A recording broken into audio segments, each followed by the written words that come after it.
সবাইকে আরেকটা টিউটোরিয়ালে স্বাগত জানাচ্ছি। আমি তানভীর মুগ্ধ। আজকে আমি আপনাদেরকে দেখাবো যে কিভাবে এরকম একটা সাইট অর্থাৎ আমাদের লোকাল হোস্টে এরকম ইরর দেখা যায় যে এসকিউএল মাইএসকিউএল এর কানেক্টগুলো এটা হচ্ছে ইনভ্যালিড হচ্ছে। এটাকে কিভাবে আমরা কানেক্ট করব বা ইররটা আমরা ফিক্স করব। ওকে, আমরা এখানে দেখা যাচ্ছে যে অ্যাক্সেসটা ডিনাই হচ্ছে। ওকে, এখানে আমাদের স্টার্ট দেওয়ার পর এখান থেকে আমাদের স্টপ হচ্ছে। এখান থেকে আমরা স্টার্ট দেওয়ার পরে আমাদের একটু পরে আবার স্টপ হয়ে যাচ্ছে। ওকে, আমরা ডাইরেক্ট এখান থেকে দিস পিসিতে যাব, যাওয়ার পর এখানে যাব, যাওয়ার পর এখান থেকে জ্যাম্পে যাওয়ার পর এখান থেকে আমাদের mySql এখানে চলে যাব, যাওয়ার পর এখান থেকে ডাটা নামে একটা অপশন আছে।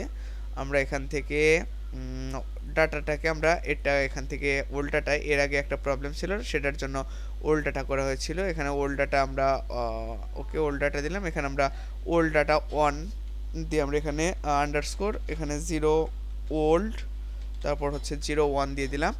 ওকে, তারপর আমরা একটা এখান থেকে ডাটা ফাইল ক্রিয়েট করে নেব। এখানে আমরা নাম দিয়ে দেব ডাটা। ওকে, দিয়ে দিলাম। আমাদের একটা ডাটা ফাইল ক্রিয়েট হয়ে গেল। এখন আমরা যাওয়ার পর এখান থেকে ওল্ড ডাটা আছে, ওল্ড ডাটা থেকে এখান থেকে আমরা ইচ্ছে করলে ডাটাগুলো নিতে পারবো। আমরা এখানে ব্যাকআপে যাব, ব্যাকআপে যাওয়ার পর সবগুলোকে কপি করে নেব। এখান থেকে কপি করে নেওয়ার পর এখান থেকে আমরা যাব হচ্ছে ডাটাতে যাওয়ার পর আমরা একটু পেস্ট করে দিলাম। ওকে, আমাদের এটা পেস্ট হয়ে গেল। এখন আমরা একটু সার্ভারে যাই, এটা আমি একটু অফ করে দিই। তারপর এখন আমরা একটু স্টার্ট করে দিই, দেখি আমাদের এখন ডাটাটা কাজ করছে কিনা। যেখানে আমাদের ডাটাটা এখন পুরোদমে আমার রানিং আছে। এখন আমরা যদি যাই এখানে যাওয়ার পর PhpMyAdmin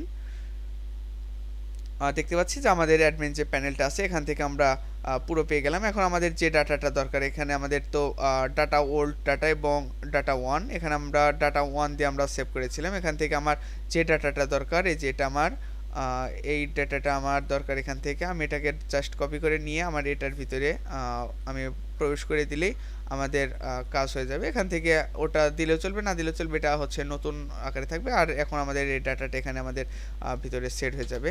আমরা দেখতে পাচ্ছি যেখানে আমাদের ডাটাটা এখানে সেট হয়ে গেল। এভাবে আমরা হচ্ছে আমাদের এই প্রবলেমটা ফিক্স করতে পারি। ধন্যবাদ সবাইকে। সবাই তানভীর বিডি টেকনোলজি চ্যানেলটি সাবস্ক্রাইব করে রাখবেন।